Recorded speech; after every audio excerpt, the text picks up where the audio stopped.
breaking down every game, every day in Major League Baseball. This is the Baseball Betting Show. Here is your host, Greg Peterson. A warmer from the low. Welcome to lovely Las Vegas for the Baseball Betting Show with myself, Greg Peterson, now part of the VSiN Family Podcast.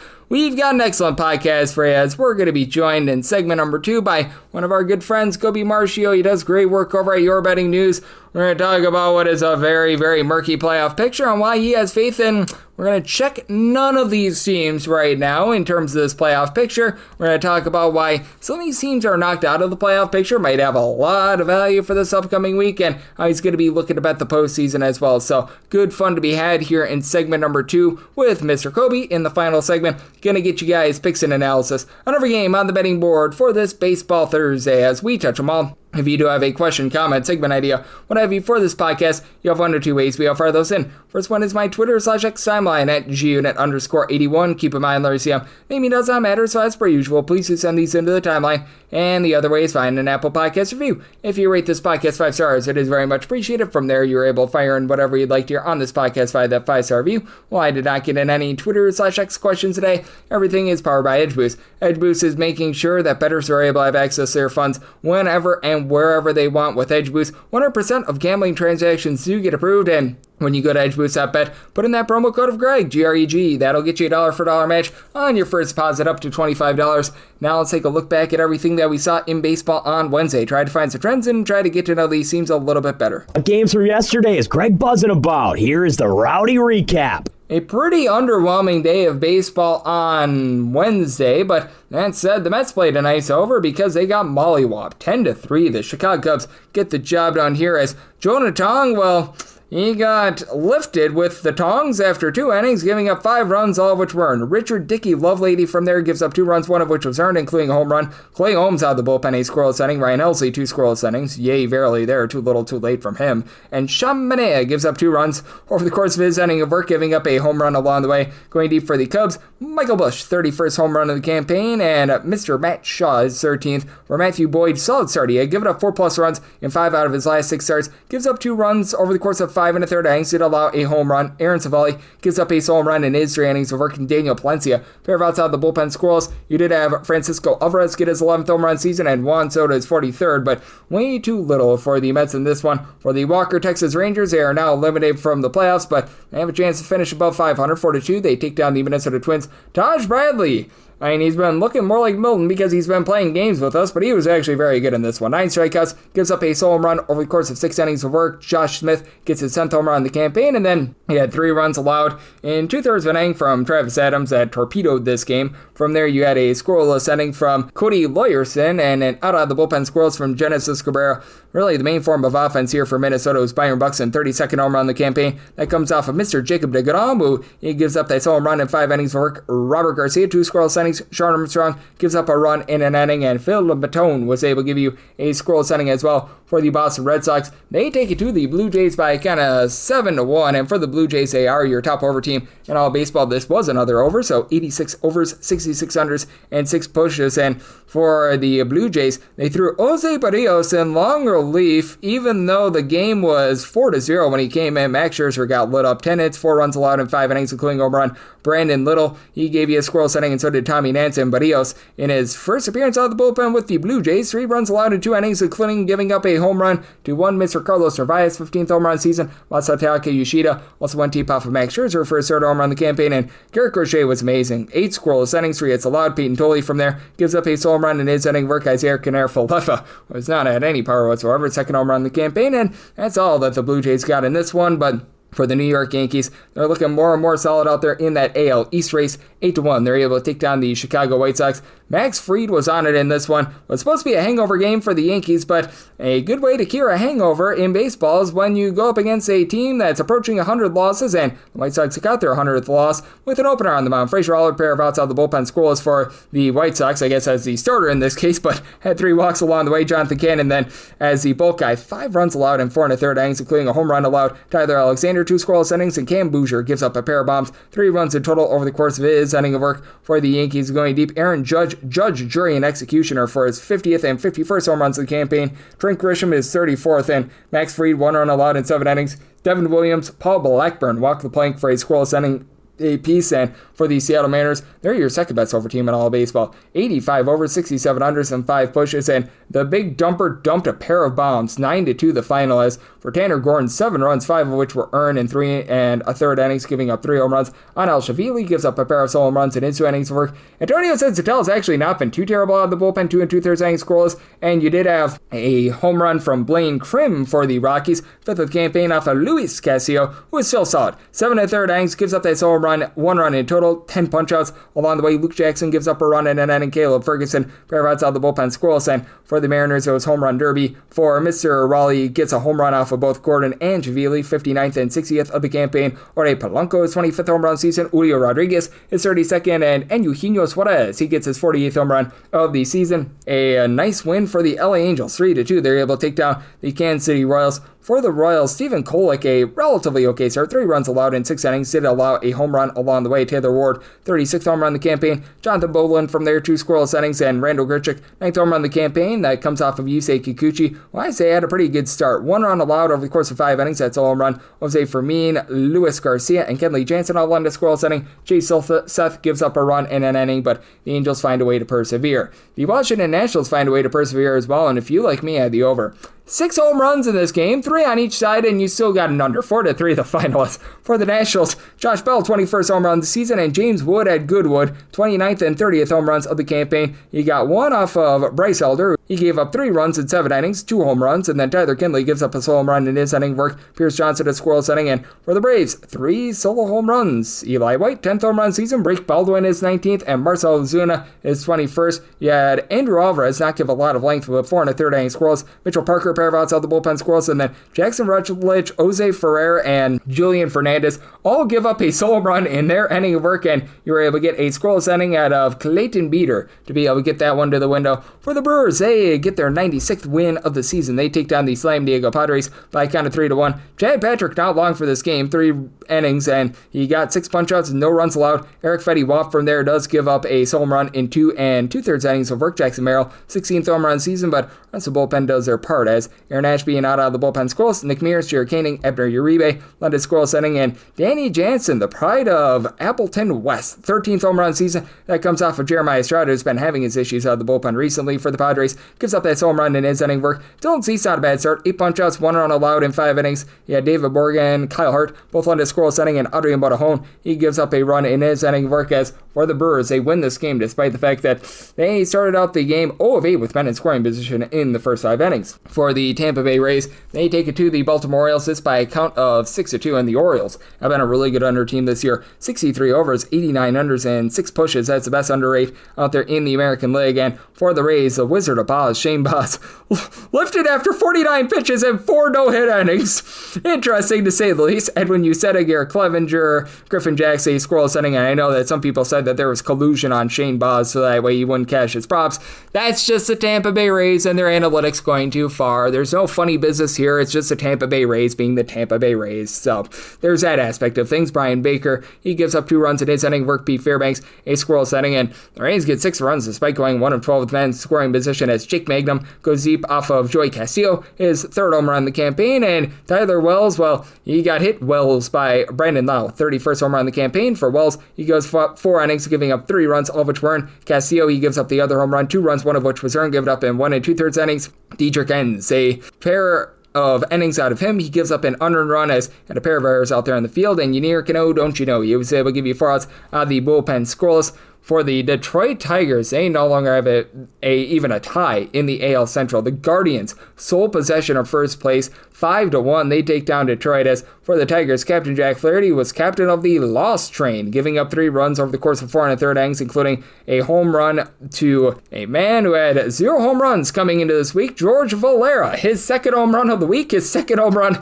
of the season. From there, Tyler Holden, 5 outs out of the bullpen scoreless. Rafael Montero, well, he was Montero Bull, 0 outs out of the bullpen, gives up 2 unearned runs, pair of errors really hurt him. Will Vest, Paul Sewald, they both land a scoreless inning, and Tanner Bybee was great. 6 innings pitch. He allows 1 run. From there, Tim Aaron, Hunter Gaddis, they combine for a scoreless inning. And Jacob Junis and Cade Smith from there, they combine for 2 scoreless innings to be able to get that one in. Being able to get this one in, the Athletics, they shut out the Houston Astros, who are currently on the outside looking in for the playoff picture. 6-0 the final. Hunter Brown, not the start that he was looking for. 4 runs allowed in 5 innings. From there, Steven Okert, Nick Hernandez, both on his scoreless inning. And Brian King was the king of giving up solo runs. He gave up a pair in his inning of work. Shea Legolares, Shea Bangs, his 31st home run of the season. Tyler Soderstrom, his 25th. Luis Severino, great start. 6 1/3 innings scoreless. Hogan Harris, he was more like Hogan Hero. 5 outside the bullpen scoreless. And Elvis Alvarado was in the building. He was able to end a scoreless 9th inning. The San Francisco Giants find a way to persevere over the St. Louis Cardinals. This by a count of 4-3. Both teams are eliminated from the postseason. Sonny Gray gives up 3 runs, 2 of which were earned in 6 innings as he was taken deep by Rafael Devers, 34th home run of the season. JT Brubaker got the start at the last minute, being in there for Robbie Ray. He gives up 2 runs in 4 innings, and bullpen from there was solid. Carson Seymour, 3 scoreless innings in bulk relief. You had Matt Gage give up a run in a third of an inning. Jose Vito, a pair of outside the bullpen scoreless, and Tristan Beck, scoreless inning of his own. As for the Giants, they do leave 11 men on base, but they did just enough in this one. Riley O'Brien gives up a run in an inning, and Kyle Leahy, scoreless inning for the Giants to be able to get that one in. Being able to get this one in with ease, the Philadelphia Phillies. They completely lambasted the Miami Marlins by a count of 11-1 as Ryan Weathers tried to weather the storm but was unable to. He gives up 3 home runs, 5 runs in total in 4 2/3 innings. Lake Picard throws into the lake a solo home run in his 1 1/3 innings of work. Valentin Beloso looked like a bozo. 5 runs, 4 of which weren't given up in an inning, including 4 home runs. Javier Sonja from there, a scoreless inning. And for the Philadelphia Phillies, 8 home runs. Kyle Schwarber, home runs 55 and 56 of the season. Omando Sosa, 3 bombs. 8th, 9th, and 10th of the campaign. Alec Boehm's 11th home run of the season. Bryson Stott is 13th home run of the season. Otto Kemp is 8th, and I think the Towel Boy might have gotten a home run in this game as well. And for the Pittsburgh Pirates and the Cincinnati Reds, not quite that much scoring, but the Reds, they continue to be your best under team in all of baseball. This was a push because it went to the 11th inning, though. So now 59 overs, 89 unders, and 10 pushes. 4-3 in the 11th inning. The Pirates get the job done as you had 3 runs scored between the 10th and 11th inning. So again, if you like me at the under, that was rough. As Paul Skeens, he was masterful. 6 scoreless innings. He's going to win the Cy Young Award. 7 punchouts. From there, Justin Lawrence, a scoreless inning. Isaac Manson, though, gives up a home run in his 2/3 of an inning of work. Danae Santana gives up a home run in 1 1/3 innings as Tyler Stevenson, 13th home run season, and Navoli Marte of the Marte Parte, 14th home run season. Dorian Barretta gives up an unearned run in 2/3 of an inning, and Johan Ramirez, you don't mess with the Johan. 4 outs of the bullpen squirrels, and for the Pirates, and a tough time getting to Hunter Green. 2 runs allowed in 6 innings. Green in his 11 home starts this year. 2 runs or fewer allowed in every one of them. Chase Burns from there, 2 scoreless innings. Emilio Pagano, scoreless inning, but Tony Santia and Nick Martinez, they pitch the 10th and 11th innings. Both give up an unearned run in their innings of work, and right now we are doing this as the Diamondbacks and the Dodgers game is in the balance. Do have to have this up by midnight Pacific, 3 o'clock a.m. Eastern. As of right now, 4-4 going into the 10th inning, and big game for the Arizona Diamondbacks as they hold the tiebreaker over the New York Mets for intra-division record, and they would make the playoffs over the Mets, and they would be tied if they win this game. Blake Snell was great. 1 run allowed over the course of 6 innings. Roki Sasaki in relief, a scoreless inning, and Alex Vesia pooped the bed, giving up 3 runs in a third of an inning. You had from there Edgar Enriquez give you a pair of outs out of the bullpen scoreless, and Clayton Kershaw came out of the bullpen for a scoreless 9th inning. So where the Dodgers go in the 10th inning is anyone's guess at this point, as Andy Paz, 26th home run season, that comes off of Ryan Nelson. For Nelson, he does give up 3 runs over the course of 6 innings. Andrew Selfrank, a scoreless inning. You had a run given up in 2/3 of an inning by Philip Ebner. Right now, Juan Murillo has given you an out of the bullpen scoreless. Ryan Thompson, a scoreless inning, and Brandon Garcia is on in the 10th inning. He's already gotten the first out here, so we will see what happens on that front as we've got ourselves a whole bunch of hoopla happening in baseball right now. We're certainly going to be talking about that playoff race with Colby Marchio on the flip side, but if you're taking a look at trend-wise where we're getting in Major League Baseball right now, it has been an underwhelming season with the under hitting at about 51.2%, 1,159 unders, 1,105 overs, with the Dodgers game officially going over the total, and the favorites on the the money line, hitting at 56.3% with that Dodgers-Diamondbacks game in the balance. 1,318 and 1,022 is the record for money line favorites. If you look at the last 30 days in Major League Baseball, money line favorites sitting at only about 53.5%, 209 and 182 on the money line. The over rate is right around about 49%, 188 overs to 195 unders. And if you look at the last 7 days in baseball, favorites having a rough go of it. 43 and 43 right now on the money line, with the over rate at 40.5%, 34 overs to 49 unders. So that's what we're seeing in baseball right now, and that's what we're getting trend-wise. Coming next, how about if we take a look at a murky playoff picture with Colby Marchio of Your Betting News, and take a look at the way that he's betting the postseason right here on the Baseball Betting Show with myself, Greg Peterson, now a part of the Neeson Family Podcast. Breaking down every game, every day in Major League Baseball. This is the Baseball Betting Show. Here is your host, Greg Peterson. And we're back here in lovely Las Vegas for the Baseball Betting Show with myself, Greg Peterson. Now part of the Neeson Family Podcast. Always great to be joined by this man, as we've got Colby Marchio aboard. He does such great work over at Your Betting News, taking a look at this great game that we all know and love of baseball. I know that he's doing absolutely excellent work as well when it comes to getting set for what is going to be a tremendous college basketball season. Takes a look at some football as well. This man is a five-tool, shall we say, better that does a little bit of everything. Does great work with props, team totals, and so much more. You're able to follow him on the old Twitter/X at KobeMBets. And Kobe, it's always great to get you aboard. Thank you. Always a blast to talk to you about America's pastime, and I cannot wait to talk to you about college hoops in a couple of weeks. I know you talked to my good friend Nate Hornung, and he told me you guys name dropped me, and I said I can't wait to talk hoops and get down and dirty with you, Greg. But we're talking baseball. Hot week this week.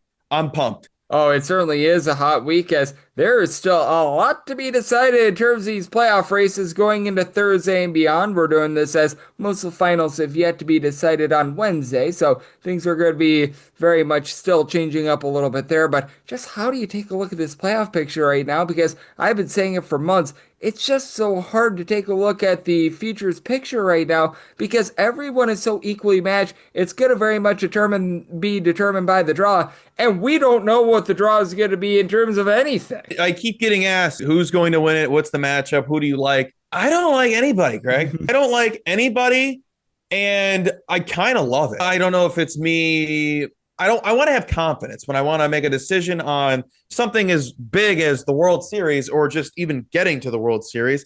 No team is doing it for me. And it feels like it's going to be, I always say it's going to be somebody out of the NL. And I do believe that it feels like it's the Dodgers. I feel like they're heating up at the right time. Mookie Betts is finally back. I think that's going to be absolutely dangerous for any team that has to face them along the way.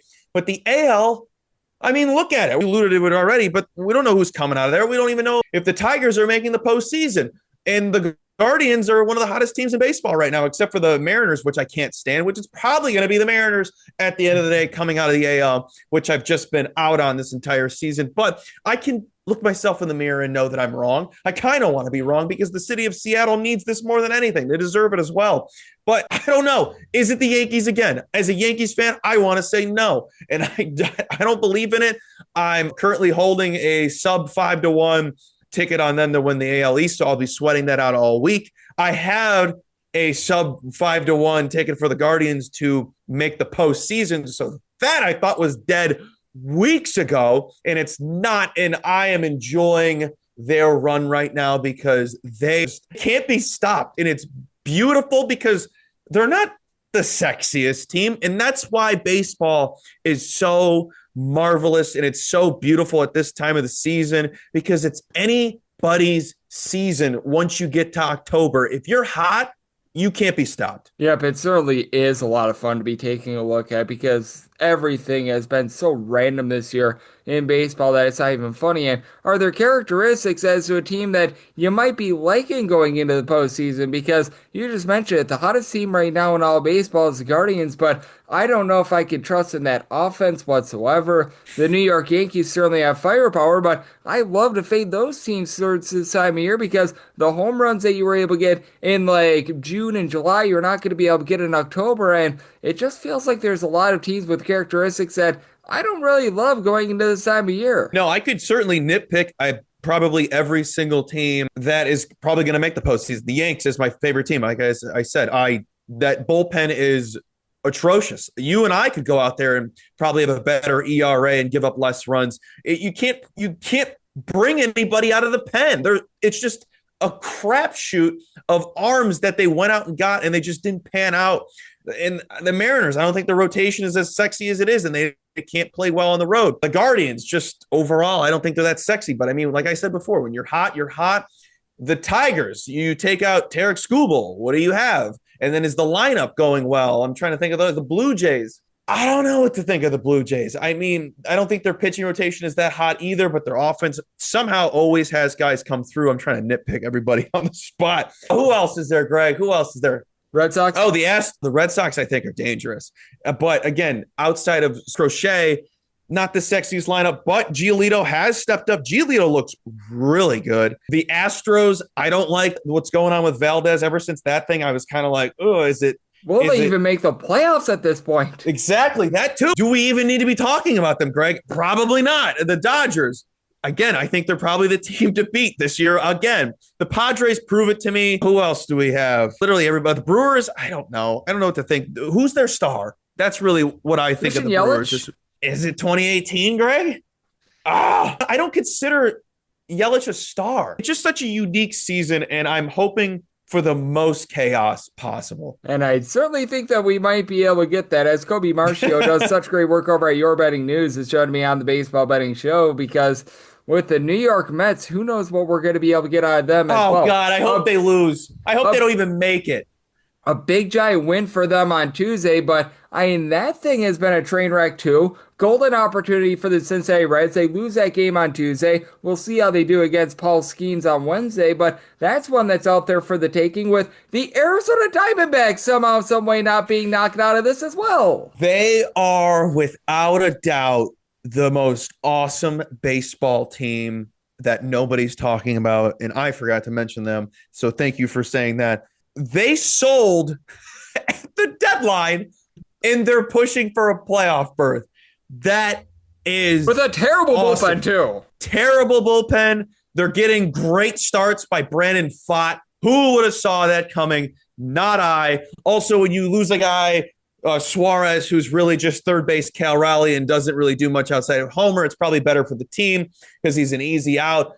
Losing Naylor was probably huge, but I mean, the Mariners starving at the break was kind of cool as well. But they're just gelling. They're one of the highest scoring teams in baseball. They've been that way for the last 3 years, it feels like. And I hope they make it, because I don't want to see the Mets. They suck. They have nobody to throw. They just have 3 studs, and that's just at the top of the lineup. Everything else is just a crapshoot as well. It's just so wild what we've seen in baseball this year, Colby, and that leads me to this. How are you taking a look at betting these last few days of the regular season? Because typically you've got a lot of teams that are going to be resting guys, and certainly for a team like the Milwaukee Brewers, they might. If the Philadelphia Phillies fall out of it for the 1 seed, they might too. But I mean, other than that, all these teams are going to be going full bore, including the Dodgers, who don't have things sewed up yet, and they've dealt with more injuries than anyone. 100%. And a day-to-day, when I'm going through it, I'm just looking for, does anybody need something in this game? And if it's 2 teams that are just playing for pride, I'm like, I kind of don't want to bet on this. But if it's, say, the Blue Jays, the Red Sox are playing upset right now. The Blue Jays are fighting to keep that number 1 spot in the AL East. The Yankees and the White Sox are playing upset. The Yankees want to win the AL East. And then the Pebbles against the Mariners this week, the Rockies. The Rockies are playing upset all week. I don't know what it is, Greg. I'm obsessed with watching the Rockies. I think they're when they're on the offensive end, they're one of the most exciting teams in baseball, because they're just so gritty, and it's just a ton of guys playing for pride, which is why I think they're dangerous against teams that need to win. So I'm shocked. It was a bad loss for the Rockies on Tuesday because they were up the entire game and then just blew it at the end. But yeah, I'm looking for the upset teams and the teams that need to play for something. Yeah, but I think that is a very smart way to be going about things as well. And how much are you a believer in this, much like I am myself? When you're in a must-win game, that means that you must not be very good. And I think that is held very, very true this season. Yeah, again, going to go back to my original thought. Who's good? Especially the AL. Who's actually really good, despite what their seed says? Who's good? because we were saying the Tigers were one of the best teams in baseball in July, and they were 15 games up, and they were 9.5 games up 2 weeks ago, and look where they're at now. So it's going to be real interesting to see how these last 5 games close out. Yeah, it is going to be a lot of fun. And does your betting get a little bit different when we get into the postseason rather than the regular season too? Because I know that towards the beginning part of the season, you were looking at a lot of player props, a lot of home run props. Here later on, you've been looking at a lot of team totals, especially in the first 5. Do things vary a little bit more when it comes to the playoffs where things get a little bit tighter? And as we know, every swing and every pitch means just a tad bit more as well. Yeah. So last year I struggled in the postseason. The year before that, I basically rode Evan Carter to the World Series because he was just a cash cow and he was one of the hottest hitters in baseball. During the season, I typically shy away from guys that are on hot streaks because inevitably it's going to come down and I don't want to be a part of that. And I think in the postseason, you want to ride the hottest hitter. So if they have a good matchup and you think it's a good spot for them, take it, because they kind of have to stay hot. If not, their season's over with. So that's the way I look at it. I'll try to find different angles this year because I did so poorly last year, and I just want to end the season on a high note. It'll be interesting. It'll probably be like not a game time decision, but close to it. I don't blame you there because, man, this is going to be a wild postseason. And personally, I do take a look at these teams, too, that they throw some of these guys that aren't used to coming out of the bullpen in the bullpen. And some of those things work out very, very well. Like, remember in 2019, the Washington Nationals with Patrick Corbin. I mean, he was the toast of Washington in 2019 for the way that he was pitching that year. Like the Texas Rangers, they did a great job of mixing and matching to reference that team in 2023. And some of these guys, when they go from being a starter to a bullpen piece, are just an absolute disaster as well. How do you take a look at that aspect of things? Because there are certain teams that they swim because of it, and there are certain teams that they sink when they try that. I want to add another name in there since you added the Rangers in 23. Brandon Pfaadt was the worst pitcher in baseball, aside from shout out to Ken Waldachuk in 2023. Literal cash cow if you faded him all regular season. Then the Diamondbacks enter the 2023 playoffs. He's lights out. He was so good, Greg. I bet him to win Cy Young in 24. And he just panned out to be terrible once again. But it's going to be interesting to see who steps up and who doesn't. So it'll be interesting. I don't have many thoughts on that, to be honest.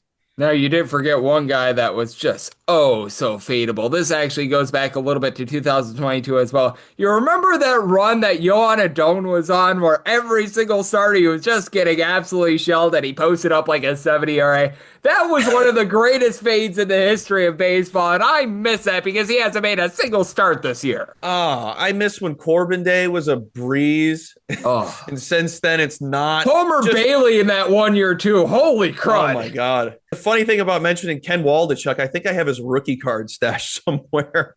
I think that's the actual paper that it's on is worth more than the card now. 1,000%. I could burn it, and it wouldn't mean anything. Oh, man.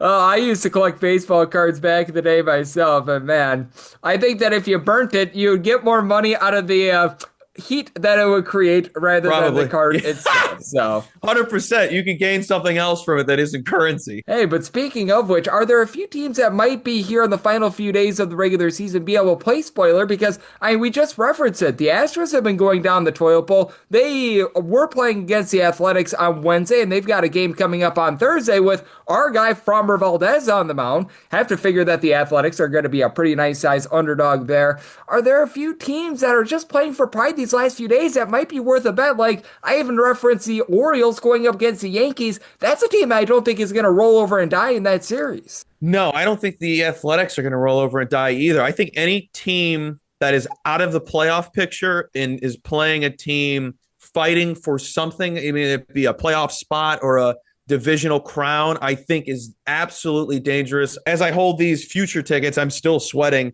knowing regardless of the hot team that I'm currently riding is hot, I know that it can switch up at any moment.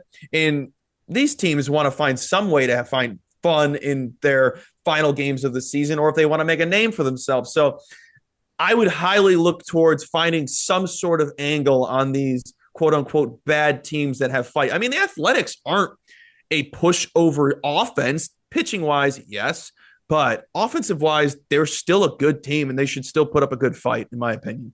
Yep, I'm right there with you. The Athletics have actually played some nice baseball here in the back half of the season. They just had that really, really bad run where they went like 1-20 in 21 games. That completely torpedoed them. Past that, they've been playing some relatively good baseball, and a man that never goes on that sort of run, he's just always rock solid. That'd be you, Colby. You're doing such a tremendous job over at Your Betting News. I know you do the show Up Your Units. I know you're getting set for some basketball. You're doing great work with football, and so much more. So let the good people at home know it's all on tap for you and how people can follow along on social media and other platforms. Everything is on X/Twitter at Colby M Bets. All my write-ups are for free at bettingnews.com. Everything is there. Everything is posted out. My daily card is posted out every single day on my Twitter. So give me a follow there. It would mean the world to me. I have a blast there. I scream my head off all the time when I hit something big. Greg's a big fan of that. The home runs haven't been too hot, but we had 2 this week, Greg. I got to scream twice, which is awesome. I got it off my chest. Everywhere else, it's Colby M Bets on other ways you can follow me. I'm not going to give them a shout out, but you know where you can find people's cards on that one app. But also my Instagram is 3Colby. If you want to give me a follow there, I don't really post much content aside from my clips and videos. Absolutely. And Colby does an incredible job. One of these days, we need to get you to hit 4 bets in a row, and then we'll have you review a 4 Loco. We still need Stephanie Small, so we have both joined her show. She promised us a 4 Loco review. She has yet to come through on it, so I'm going to continue to bug her on Twitter/X for these 4 Loco reviews because we need more of them in our lives. I have done the legwork, and I've reviewed 10 of them, so you guys all have an example right here. It's going to be good, clean, family fun, and Colby, he always delivers the goods. So a big thanks to Colby for joining me right here on the Baseball Betting Show, now part of the VSiN Family Podcast. And coming next, it is that time of the podcast. I give you picks and analysis on every game on the betting board for this Baseball Thursday as we touch them all. Breaking down every game, every day in Major League Baseball. This is the Baseball Betting Show. Here is your host, Greg Peterson.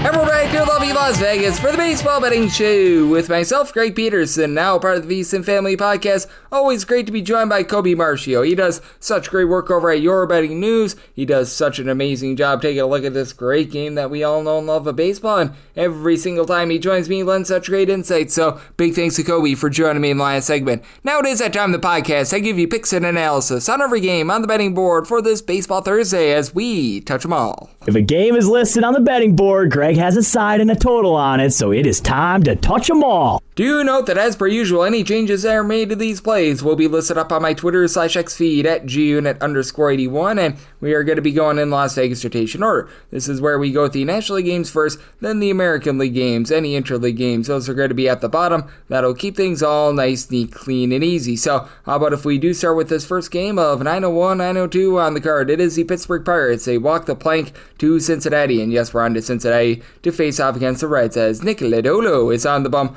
for the Reds, and you've got Mr. Braxton Ashcraft getting the start for the Pirates. The Pirates do find themselves as an underdog between plus 130 to a plus 140. Meanwhile, minus 154 to a minus 170 is that number on Cincinnati. 8 to 8.5 is the total on the 8.5. The under is minus 115. The over is minus 105. On the 8, the over is minus 115, and the under is minus 105. I did set my total here at an 8.4. Personally, I would much rather have an 8.5 under rather than an 8 over because the Reds have been such a good under team this far this season. For the Cincinnati Reds, they are hitting right around about 60% of their games the under. They face off against Pittsburgh Pirates lineup that is dead sinking last in the big leagues in terms of run creation as well. For the Pirates, averaging 3.6 runs per game, they just have not really been able to get home run power as well. They are last in the league in terms of home runs with 3 guys on the roster right now that have 10 plus home runs as far this season.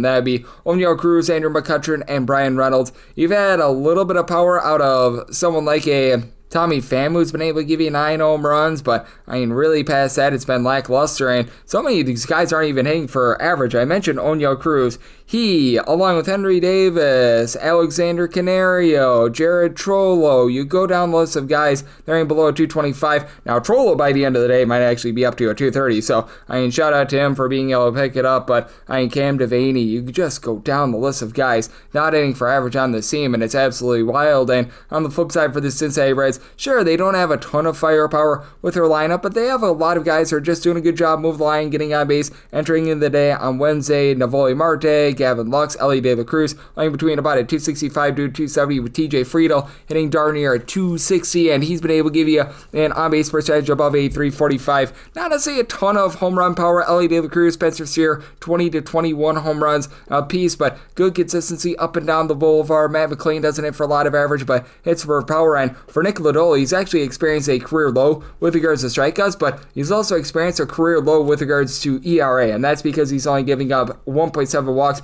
per 9 innings while getting 8.5 strikeouts per 9 innings, so a relatively respectable number. 3.44 ERA with 1.3 home runs allowed per 9 innings, and for Edgecraft, he's actually been very good with his Pittsburgh Pirates team. He's made some relief appearances. He's made some starts. I would think that they're probably going to be looking to limit his innings. He's went either 3 or 4 innings in each out of his last 4, we're going to call them appearances, but 262 ERA, 287 fielding dependent. He's only given up now 3 home runs in 65 and a third innings overall. 9 strikeouts at 3.2 walks per 9 innings. He's backed up by Dennis Santana, Isaac Madsen, who've been able to give you a sub-3 ERA, but when you've had the likes of Colin Holderman in the bullpen, that's been an issue. Dory Moretta has been very solid, though. He's been able to give you a sub-375 ERA. Kyle Nicholas posting up an ERA right around 5 has been less than amazing. Justin Lawrence, he's been just banged up, but when he's been out there, he's actually been relatively solid. And for the Reds, this is not a bullpen that is necessarily going to wow you, but you do have Emilio Pagan, Tony Santillan giving you a sub-350 ERA along Connor Phillips.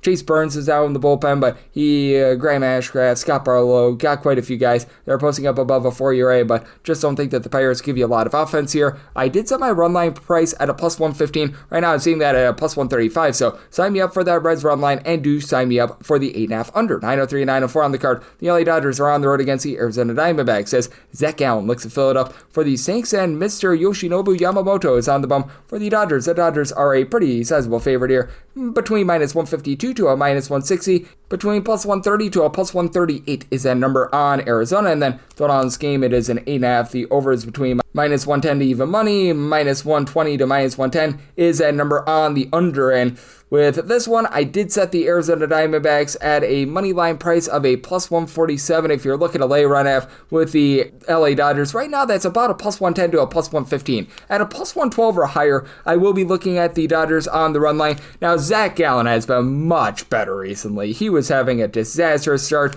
to the season. He's been able to pick things up as overall for the campaign, a 470 ERA, fielding dependent, more around about a 446, still giving up 1.4 home runs and 3 walks per 9 innings, but he is now giving up 300 runs or fewer in 5 out of his last 6 starts. Very much getting things back online there. And for Zach Gallen, the 8.2 strikeouts per 9 innings, still a little bit of a concern, but he has been able to get some of that strikeout stuff back, 5+ punch-outs, and now 4 out of his last 5 starts. And for Mr. Yoshinobu Yamamoto, he's actually been much better when he has been away from home rather than at home. 258 ERA overall with about a 3 fielding independent. He's giving up 3.1 walks, 0.8 home runs per 9 innings, still getting the 10.5 strikeouts per 9 innings, and has allowed 5 runs over the course of his last 5 starts, so he has been at his best when the Dodgers have been needing him. But on the road, 226 road ERA, and on the road he's given up about 0.65 home runs per 9 innings, backed up by a Dodgers lineup that is in the top 4 in the big leagues in terms of run creation. Having Max Muncy back is just so big for this team, because with Max Muncy out of the fold, the LA Dodgers, they have a sub 500 record. They have their offense drop by about a run half per game. Shohei Ohtani still doing Shohei Ohtani things, 53 home runs over a 375 on base. Freddie Freeman, he's continued to be rock solid, 365 on base, 21 home runs, and they've been dealing with a few injuries. Will Smith, he's getting jiggy with it right now on the injured list, so that's not necessarily been great at the catcher spot.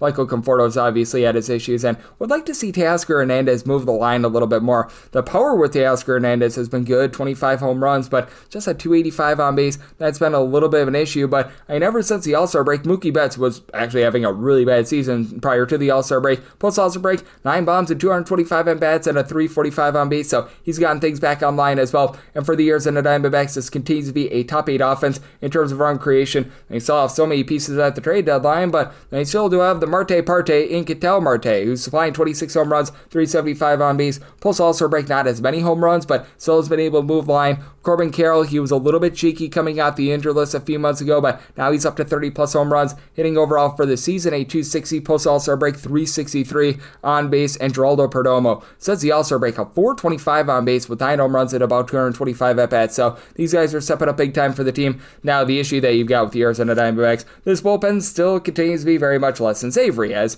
you've got Andrew Saalfranks that's coming off the injury list being very rock solid with a sub-275 ERA, and John Curtis with 2 S's, he's posting up a 4 ERA along with Ryan Thompson. These guys haven't been the world's worst, but then you get into the likes of Brandon Garcia, Kyle Bacchus, Taylor Rashi. They're just not getting good innings out of any of these guys. And for the LA Dodgers, and guys that have come off the injury list, Tanner Scott, along with Blake Trinan, Kirby Yates, they're all posting up an ERA that has been a 4+ as well, but Jack Dreyer has been able to hold down the fort, and I do think that you get a good start here out of Yamamoto, so I did set my total here on an 8.3. I'm going to be in on that 8.5 under, and with the Dodgers plus 112 or better, in on that run line. 9-5, 9-6 on the card. The Miami Marlins are on the road against the Philadelphia Phillies. Walker Buehler is on the bump for the Phils. Jansen Junk hopes to not live up to his aim for Miami. Total on this game is 9. Over is between -115 to a -120. Under is between even -105. With the Phillies are between -165 to a -170 favorites. Plus 135 to a plus 142 is that number on Miami. And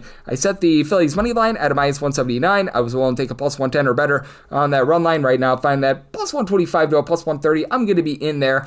Now, Walker Buehler, since going to Philadelphia, he's made 2 appearances, so it's a small sample size of 8 2/3 innings, but he's allowed just 1 run in that time span, so he's starting to get things a little bit more online. You look at those season numbers, and they have not been great. In places not called Fenway Park, he's got an ERA above a 650, so yeah, that's not great. 5.13 ERA, 5.71 fielding dependent for Buehler overall for the season, 1.6 home runs, 4.3 walks per 9 innings, but Jansen Junk has been living up to his name. He has now given up 3+ runs in 9 out of his last 10 starts, albeit in his last start against the Texas Rangers looked quite a bit better, but I mean, he's got a 3.23 fielding dependent, which you think is great. 0.7 home runs, 1.1 walks per 9 innings. He's not beating himself, but he's got this 4.27 ERA. He's not getting any deception whatsoever. 6.2 strikeouts per 9 innings. And surprisingly, he's backed up by a Miami Marlins lineup that is not rolling over and dying. These guys on the road have really generated some offense. They're now number 4 in the big leagues with about 4.95 runs per game away from home going into Wednesday. So, hey, you're getting some nice production there as they're doing it with Kyle Stowers being on the injured list. You really have only got one guy on the roster that's giving you over 15 home runs. Augustin Ramirez, he's up to 21 bombs this season with only a 291 on base. And then you do have a cavalcade of different guys hitting in that neighborhood of like a 240 to a 250. Connor Norby, Otto Lopez, Eric Wagaman, Joey Weimer, guys like this. But the young guys, Griffin Conine, Trey Johnson, they're hitting at 275. Jacob Marcy has been able to hit above a 300. Xavier Edwards, 340 on base at the top of the lineup for the Miami Marlins. It's been an up-down all-around bullpen as you've got Lake Picard throwing his bullpen in the lake right now with a 391 ERA. He's not been great, but you know what? Kay Gibson, Tyler Phillips, Ronnie Enriquez, a lot of guys, they're giving you a sub-3 ERA. And then on the flip side for the Philadelphia Phillies, the bullpen has been quite a bit better here in recent weeks. The acquisition of Jose Alvarado off the suspended list did not go as planned. He's on the injured list, and even when he was out there, he was not very effective. But that said, you've got, obviously, Yohan Duran doing amazing things for the team, but outside of him, Orion Kerkering, along with Matt Strom, Tanner Banks, all being able to give you a sub-340 ERA for the Philadelphia Phillies. Number 2 in the big leagues in terms of run creation at home with about 5.5 runs per game, albeit Trey Turner down for what is currently on the injured list, but you get back Alec Boehm, who's sitting at 280. Nick Castellanos, he's been able to give you 17 home runs, albeit just a 299 on base, but hitting above a 255. Bryce Harper posts also break a double-figure amount of bombs, 27 home runs overall for the season with a 360 on base, and Kyle Schwarber is hitting 4 bombs, 367 on base with 54 home runs, and Harrison Bader, ever since they picked him up, 5 home runs and 160 at-bats and hitting at 325. So I do think that the Phillies take it to Jansen Junk here. I set my total 9.6, so I like that over, and the Phillies on the run line, 907, 908 on the card. The Mets are on the road against the Chicago Cubs as Shota Imanaga is on the bump for the Cubs. Nolan McLean is on the bump for the Mets. This is a relatively pick'em game. Both of these teams anywhere between, I'm seeing above -105 to a -112 on both teams, and the initial total is a 7.5, over and under both at -110. Wind is going to be blowing in, and it is going to be blowing in quite heavily in this one. Right now, it's looking like we're going to get in the neighborhood of 8 to 10 mile per hour winds in Wrigley Field blowing in, so I set a very low total of a 6.8. I'm going to be looking at the under. Now, Shota Imanaga is doing for quite a bit of regression. For Shota Imanaga, he has been getting away with the fact that he's only getting 7.4 strikeouts per 9 innings and is allowing 1.9 home runs per 9 innings, so a 3.37 ERA compared to a 4.78 fielding dependent. But again, with the wind blowing in as much as it is, that's going to help out Imanaga, who's given up 3+ runs in each out of his last 5 starts, and he gets a face-off against a New York York Mets team that, yes, they were able to get that win on Tuesday, but this team is just absolutely stumbling on their own 2 feet down the stretch here. Like, the offense has actually been relatively solid for the Mets. You've had a quartet of guys give you 25-plus home runs. Brandon Nimmo, Francisco Lindor, Juan Soto, Pete Alonso, and I can say what you will about Soto, he's got darn near 400 on base with 42 home runs. He's living up to that contract. Starling Marte of the Marte Parte is hitting at 280. Francisco Alvarez is back. He's hitting at 260. Jeff McNeil, nearly at 340 on base, so I mean, 1 through 9, other than like Tyrone Taylor, has been pretty solid for the New York Mets. And for the Cubs, this actually has been a bottom 4 team in terms of run creation ever since the All-Star break. Seiya Suzuki has just really slowed down. He's been stuck on 27 home runs for Neon. Pico Armstrong has like 1 home run over the last 20 or so games.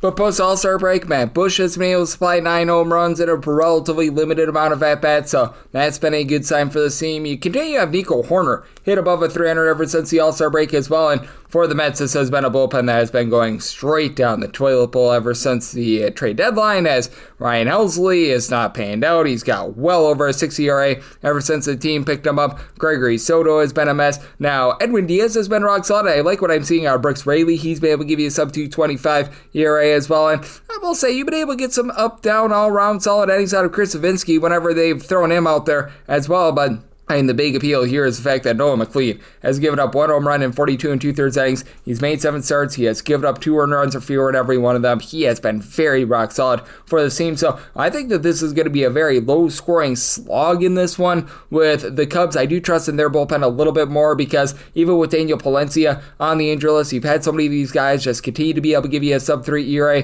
Drew Pomerantz, Caleb Theobar, Brad Keller, these guys have been so rock solid for the team, and I do think that in the end, the Cubs do find a way to get the job done. I did set the Cubs at a -116, so we'll take them on this pick'em line, and given the 7.5 that I've got right now, I have set my total 6.8. I'm in on the under. 909, 910 on the card. The Baltimore Orioles play the Tampa Bay Rays. Drew Rasmussen is on the bump for the Rays, and Gade Bovich is on the bump for Baltimore. Baltimore is a underdog of anywhere between +105 to a +110, -126 to a -132 is that number on Tampa Bay. 8.5 is the total. Overs between -110 to a -115. Unders between -105 to a -110, and I set the Rays at a -137. I'm going to be willing to roll with them on the money line. Drew Rasmussen probably going to be limited a little bit in terms of innings, but I think they'll let him go a little bit more than the likes of a Shane Baz. I remember they threw out their Ryan Pepio for only 3 innings a few days ago, and I think much of it is because Rasmussen is a little bit more of a veteran now. He did only go 3 innings in his last start against Boston, but part of that is because he was having some command issues. But I mean, overall for the campaign, Drew Rasmussen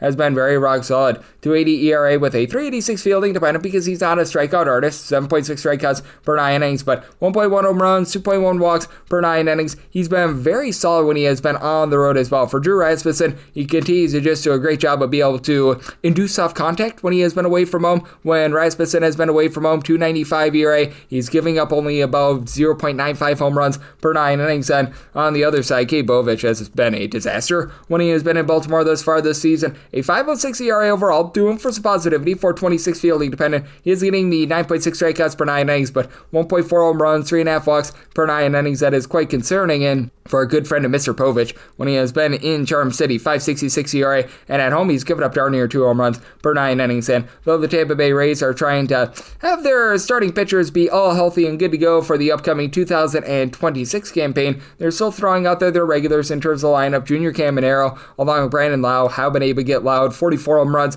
out of Caminero. Lau is up to 30 home runs. Both of these guys hitting in the neighborhood of about a 255 to 260.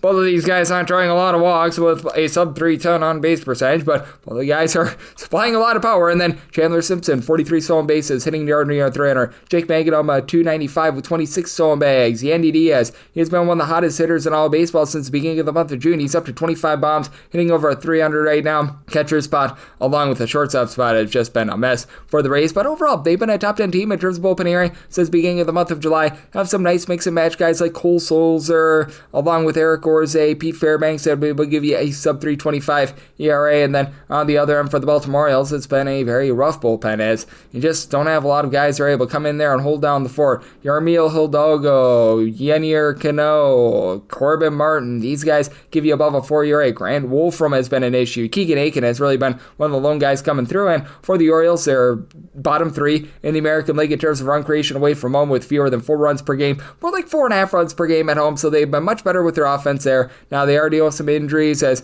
they still have on the injured list Jordan Westberg and Adley Rushman, and they're starting to get power out of Colton Cowser. He's up to 16 home runs from his 202 batting average and a 272 on base, and I like Ryan Mountcastle. He's hitting for a 252, but just a 287 on base. Not a lot of guys drawing a ton of walks on this team. You do have Gunnar Henderson giving you about a 350 on base with 16 home runs. That's been rock solid, and in the small sample size that he's had, Dylan Beavers nearly a 400 on base, Samuel Basal 4 home runs, and he's come up with some big timely hits, but he's only hitting a 182 overall for the season, so very interesting circumstance here. I did set the total at an 8.7, so you're at the 8.5, like the over, and for the Rays, willing to leave to a minus 136 on this money line. Now we've got some games that are going to be off the board, and this is going to be a little bit murky. 9-11, 9-12 on the betting board. It is the Minnesota Twins. They hit the road. They're facing off against the Walker, Texas Rangers, as Bailey Ober is on the bump for the Twins, and Tyler Mully is on the bump for the Texas Rangers, so this is a game that is completely off the board, so I have to just give you guys my handicap. I did set the Rangers at a minus 146 on the money line, so a minus 145 or better. I'm going to be willing to dive in there. A plus 147 or better. Going to be looking at the Twins and made a total of an 8.8. So 8.5 or less, I like the over. A 9 or higher to the under. Bailey Ober has just been a big giant bait this far this season. Like, man, this has not been a good season for him. Bailey Ober is experiencing a career worst in terms of strikeouts, and that's an issue because his walks have never been bad. He's 1.9 walks per 9 innings. The command is solid, but when you're not getting a lot of swings and misses and you're throwing it in the zone, typically that leads to hard contact, and he's given up 1.9 home runs per 9 innings. That's why he's got a 5.32 ERA, 5.03 fielding dependent, and he has been getting mollywopped recently. 4+ runs allowed in 4 of his last 5 starts. For Bailey Ober, when he has been on the road, he's been giving up right in the neighborhood of about 2 home runs per 9 innings, and he does face off against a Walker, Texas Rangers team that's dealing with all sorts of injuries. Corey Seager being out of the fold, along with Marcus Semien, has been not necessarily the world's greatest, but you've got the Joshes, Josh Young, along Josh Smith, both hitting in the neighborhood about a 250. Rowdy Tellez, since they picked him up, he's been able to hit above a 250 as well. You could use a little bit more of someone like, don't call his name, Alejandro Ozuna, who's been able to give you above a 300 on base, but not hitting for a lot of average. Jock Peterson, since coming out the injury list, has been a little bit better, but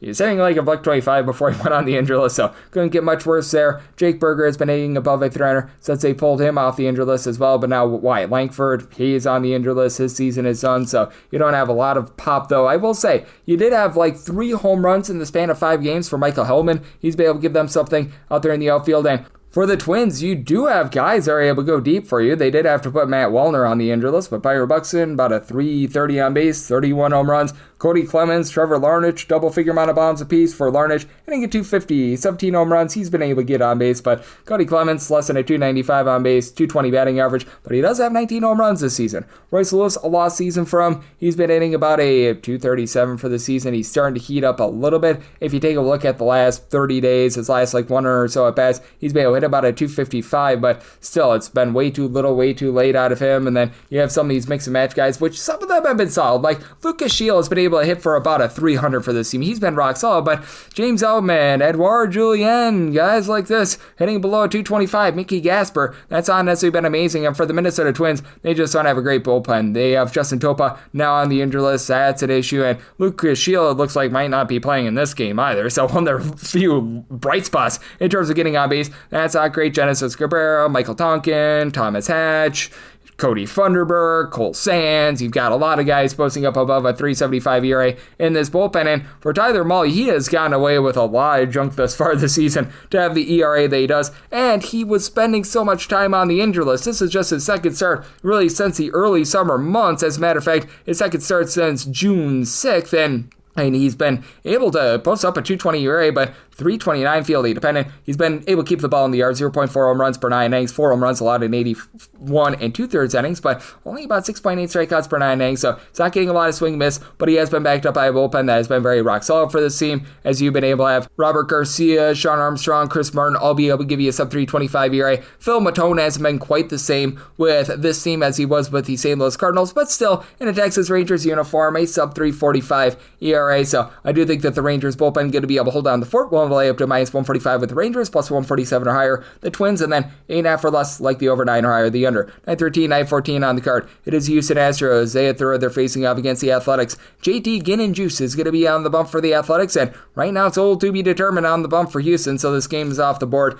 It's looking like it should be Framber Valdez, and if it is Valdez, I did set the Astros at a minus 136. I'd be willing to lay up to minus 135 there, plus 137 or better looking at the Athletics, and set a total 10.1, 10 or less in on the over 10.5 or higher, the under. Never thought I'd be setting a 10 plus total in a Framber Valdez start that was outside of Coors Field, but here we are with Framber Valdez just toilet bowling here in the second half of the season. Like, it's absolutely ridiculous. He has had one start since the beginning of the month of August in which he has given up fewer than 4 earned runs. That was at home against the Colorado Rockies, and the Rockies average fewer than 3 runs per game when they're away from home. So very much less than savory here. Now, if you look at the overall season numbers for Valdez, 3.75 ERA, 3.40 fielding independent. He's not giving up the deep ball, 0.7 home runs per 9 innings, 8.5 strikeouts, and 3.2 walks per 9 innings. Like, the advanced numbers tell you that he should be able to bust out of this. He just hasn't been able to. And then for a good friend in JT Ginn and Juice, well, he's much like pretty much every pitcher for the Sacramento A's.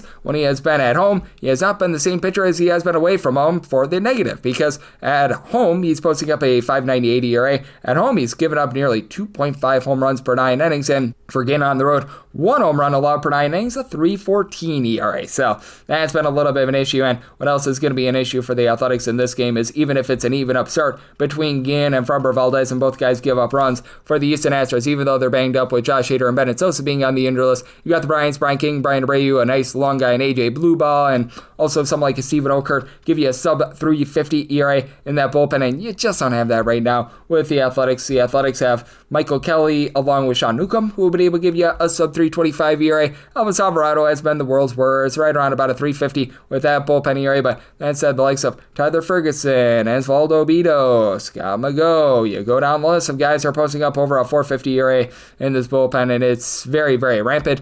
Brady Basso has been pretty solid for the Athletics, but that's a very small sample size out of him. But for the Athletics, ever since the All-Star break, top 7 team in terms of run creation, quartet of different guys with at least 24 home runs. Tyler Soderstrom, Nick Kurtz, Brent Rooker, Shea Langolaris, allowing at least a 2.59 entering into the day on Wednesday, with Kurtz a 3.85 on base, and Jacob Wilson continues to find a way to be able to get on base. He's been hitting about a 3.18 overall for the campaign. The bottom of the lineup is a little bit of an issue. The wrong Max Muncy, Max Schumann, Willie McIver. You've got a lot of guys and get 225 or lower. It's not been savory with what you've been able to get out of JJ Bleday as well. And then for the Astros, they've been dealing with an injury to Jeremy Pena recently. He's been day-to-day, so that's not necessarily what you want to see. But Jose Altuve, he continues to be an ageless wonder. He's hitting for 26 home runs, 265. And then Christian Walker and Ynier Diaz have both been able to give you some power, with Walker 23 home runs, 19 home runs out of Diaz. And it's not even like Diaz's batting average is bad at a 256, but at 284 on base, you just expect more there for Christian Walker, 295 on base.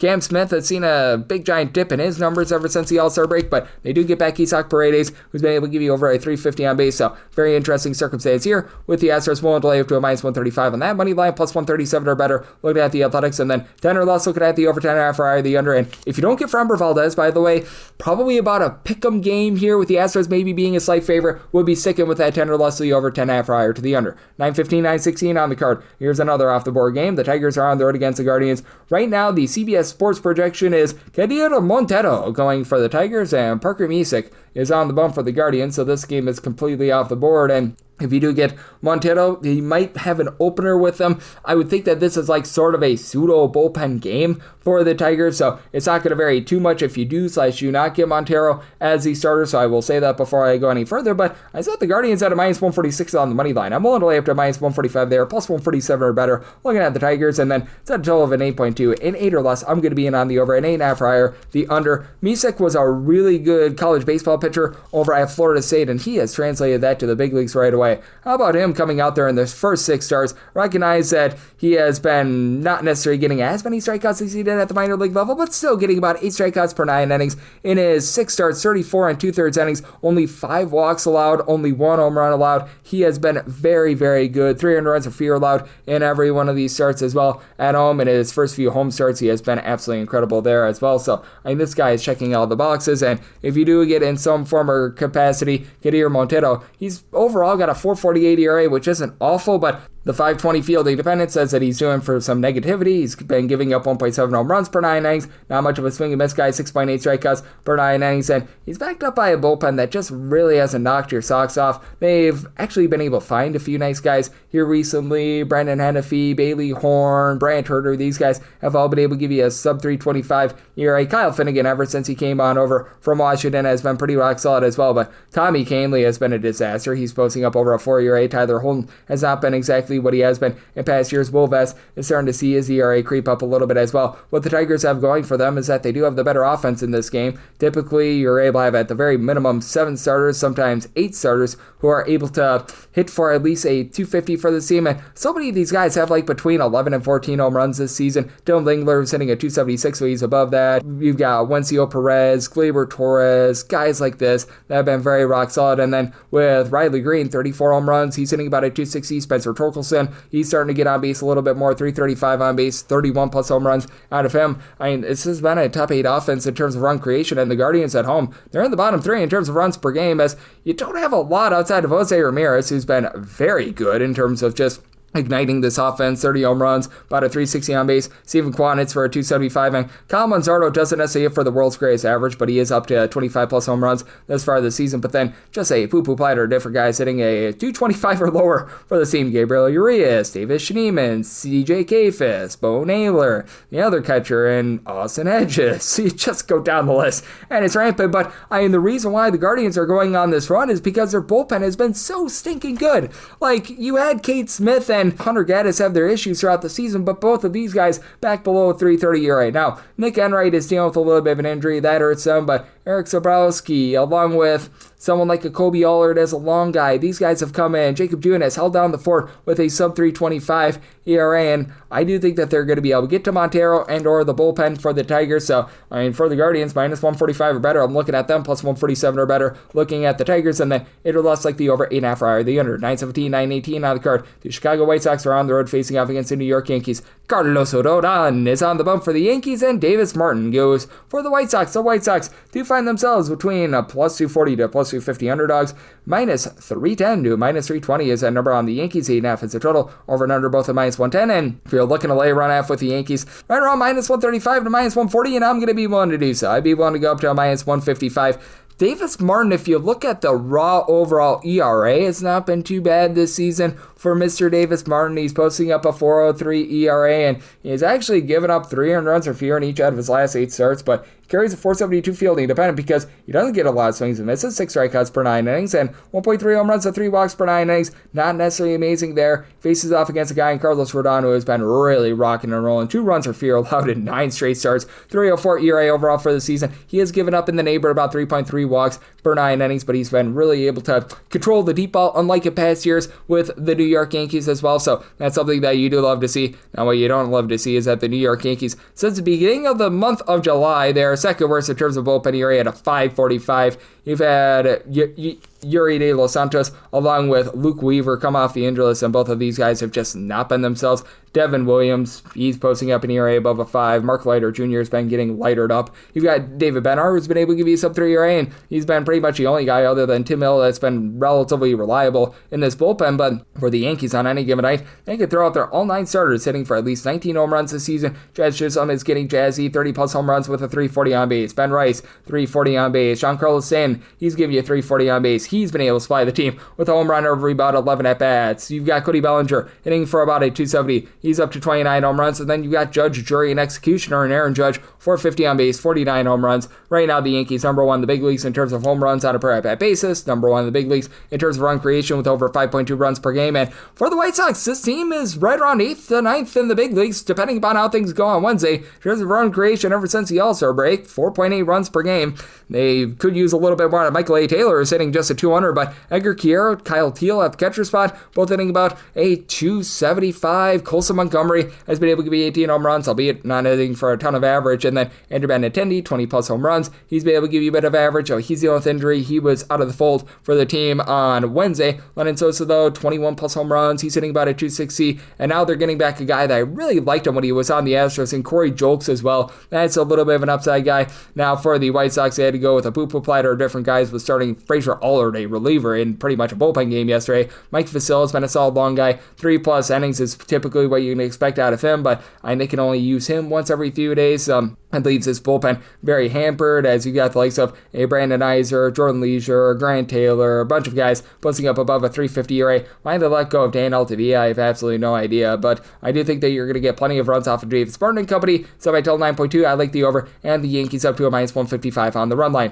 919, 920 on the betting board. It is the Red Sox on the road facing off against the Toronto Blue Jays. Brian Bayo's on the bump for Boston. This was supposed to be Shane Bieber having a fever for getting starts for the Blue Jays, but as of right now, this game is off the board because he is no longer going to be starting. Now, many people think that this is going to be like some sort of bullpen game for the Blue Jays, and I thought this might be a bulk spot for Jose Barrios, but they used him yesterday. So I have now set a line with Louis Varland being officially the opener of a -111 to the Blue Jays. -110 or better, going to be willing to lay it there. +112 or better looking at the Red Sox, and then set a total of an 8.8. 8.5 or less than on the over 9 or higher to the under. And when this was supposed to be Bieber going against Bayo, the total was 8, and the Blue Jays were more around -145 to -150. So big giant drop off there. And I would think that you probably get a little bit of Eric Lauer here, but that said, I was thinking that you were going to be getting Jose Barrios. And for Eric Lauer, the reason why I leaned to him is that last time he pitched was on the 21st. He was part of a rotation to begin the season, and he's got a 3.32 ERA, 3.95 fielding dependent, but not fully stretched out, so we'll probably see him and just like a, guess you could call it a poo-poo platter of different guys, for lack of a better term, to be going out here. And for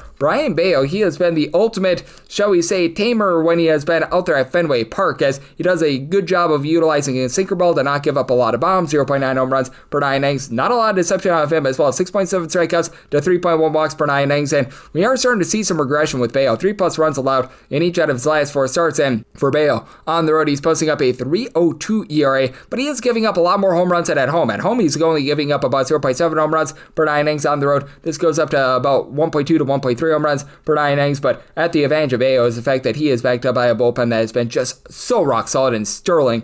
Aroldis Chapman, about a 1.25 ERA. He has been the best reliever in all baseball thus far this season, but Steven Matz, Justin Slayton, Justin Wilson, Garrett Whitlock, Steven Matz, who I already mentioned. You just go down the list of guys that are right now giving you a sub 3.25 ERA. They have all been very rock solid for this team, and for the Red Sox, they do now get Weiler Abreu back in the fold, so he and Trevor Story, 22+ home run speeds, both of these guys hitting the neighborhood by 250 to 264, and there's a lot of other guys that are in that neighborhood as well. Masataka Yoshida, Nick Sogar, Jaron Duran, they're doing a nice job. Move the line. Rob Refsnyder, when he's gotten opportunities, is hitting at 275. You've had a really, really good sign of life out of Rami Gonzalez, hitting above a 300, and Nathaniel Lowe, ever since they picked him up from the Nationals. Only 2 home runs at 84 at-bats, but has been able to reach base, 385 on base, so love to see that. And for the Blue Jays, post All-Star break, they've been number 1 in the American League in terms of run creation, with George Springer just really putting the team on his back. 30 home runs at a 395 on base, but Bo Bichette is hitting above a 318 home runs. Viger Jr., you expect a little bit more than 23 home runs, but 390 on base, darn near a 300 batting average.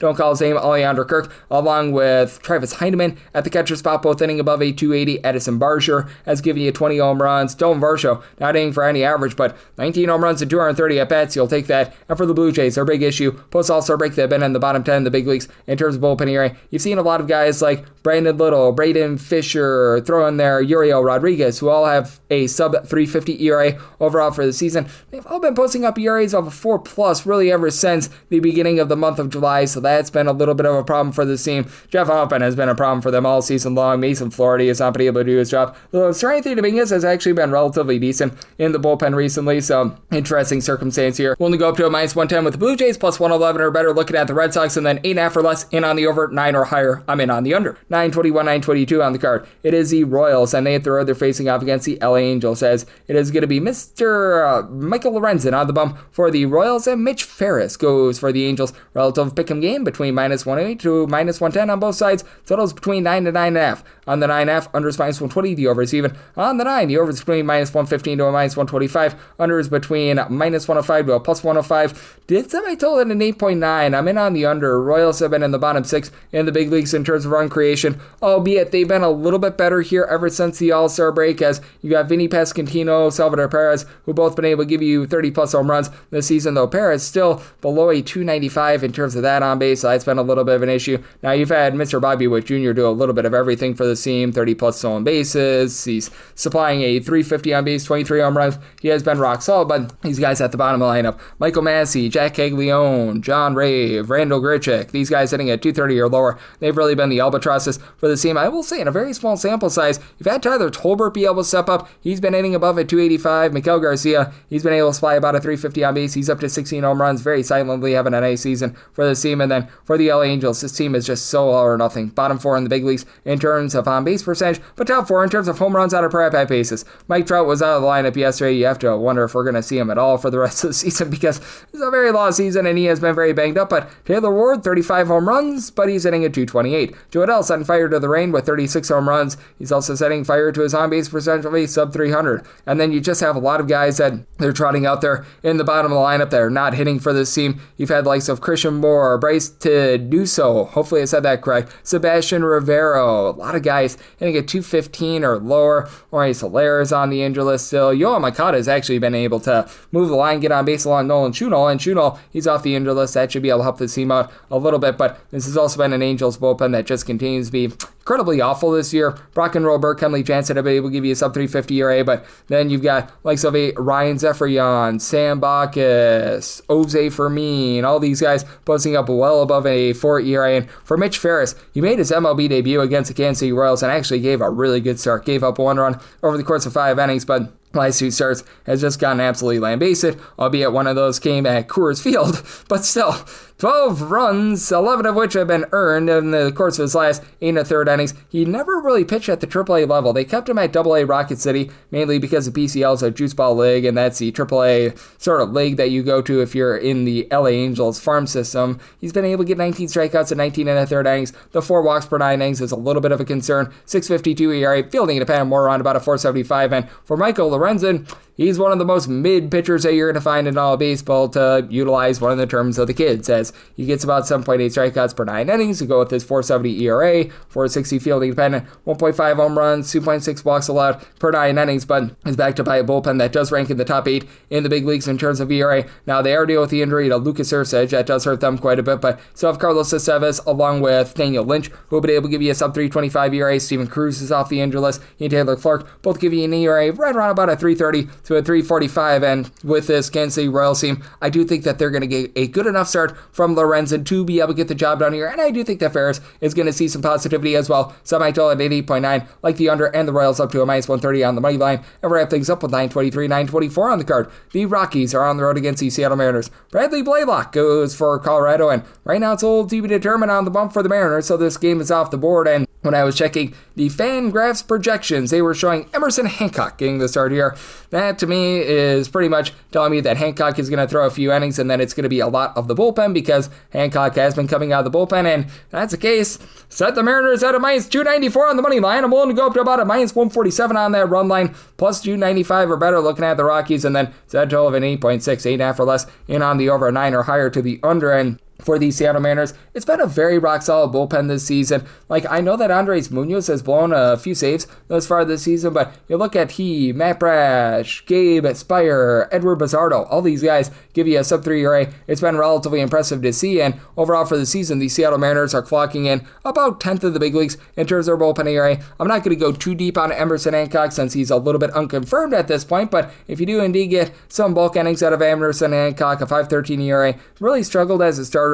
His relief appearances have not been bad. Over the course of his last 4 appearances, has not given up any runs, and over the course of his last 5, that pretty much covers the month of September, he's given up 1 run, and I believe that he's went 7 2/3 innings, if my math serves me correct. Not too much of a strikeout guy with about 6 strikeouts per 9 innings, but he's keeping things out in front of him, and he gets the benefit of going up against the Colorado Rockies at home, as the Colorado Rockies are right now dead stinking last in the big leagues in terms of on-base percentage when they're away from home. They have been generating about 2.8 runs per game away from home, that is last as well. Now, you've had Hunter Goodman be able to supply 30 home runs, and actually 17 or 18 of them have come away from home, so he's been able to do a nice job. But then you just look at the rest of the lineup. These guys that hit so well at home, they're not doing so away from home, as Warming Venable, who's been dealing with some injury, Ezekiel Tovar, Blaine Krim, Orlando Arcia, Mickey Moniak, Jordan Beck, all these guys other than Moniak hitting for a 217 or worse away from home. All these guys with a sub 300 on base as well. So that's a big giant issue. And for the Colorado Rockies, they're 29th out of 30 teams in the big leagues in terms of their bullpen area, and that's not great when you've got a guy in Bradley Blaylock who has been quite literally perhaps the worst starting pitcher in all of baseball, with Antonio Senzatella right now in that fold as well. For Mr. Bradley Blaylock, right now he is giving up over 2.5 home runs per 9 innings. 16 home runs allowed in 55 innings, 9.16 ERA with 4.3 strikeouts per 9 innings. This guy should not be on an MLB mound right now, but they've got no choice because they've got nothing else in the system. And then Antonio Senzatella is currently coming out of the bullpen. He, Anel Shavili, Ryan Rolson, they're all posting up an ERA. I mean, forget about a north of 5 ERA. They're all above a 6 ERA right now. So the Seattle Mariners should be able to feast here. Cal Raleigh, big dumper, 57 plus home runs, over a 350 on base. Recognize that Eugenio Suarez, since he's gotten to Seattle, has not been able to give you any sort of batting average whatsoever, but I mean, he still has for the season 47 home runs. And then you do have plenty of guys to move the line. Dom Canzone is hitting just below 300. He had a 3 home run game about a week or so ago. JP Crawford is giving you about a 350 on base. Randy Arozarena, 27 bombs, over a 340 on base. Julio Rodriguez is hitting a 270 with 31 home runs, so should see some nice domination here with Hancock / a bullpen game of the Seattle Mariners. Willing to go up to a minus 147 on that run line, plus 295 or better. Looking at the Rockies, and then 8.5 or less in on the over at 9 or higher to the under, and that'll wrap things up for the Thursday edition of the Baseball Betting Show, now part of the VSiN Family Podcast. Big thanks to Colby Marchio of Your Betting News for joining me in the last segment. If you do like hearing from this fine podcast, the Baseball Betting Show, you're able to subscribe wherever your podcasts, Apple Podcasts, Google Play, Spotify, Stitcher, and TuneIn. If you have a question, comment, segment idea, what have you for this podcast, you have one or two ways to be able to fire those in. First one is my Twitter /X timeline at gunit_81. Keep in mind, letters CM, name does not matter, so per usual, please do send these into the timeline. Other ways, find an Apple Podcast review. If you rate this podcast 5 stars, it is very much appreciated. From there, you're able to fire in whatever you'd like to on this podcast via that 5-star review. I'm with you guys every single day on this podcast throughout the regular season into the postseason, so I'll be back with you once again tomorrow. Thank you.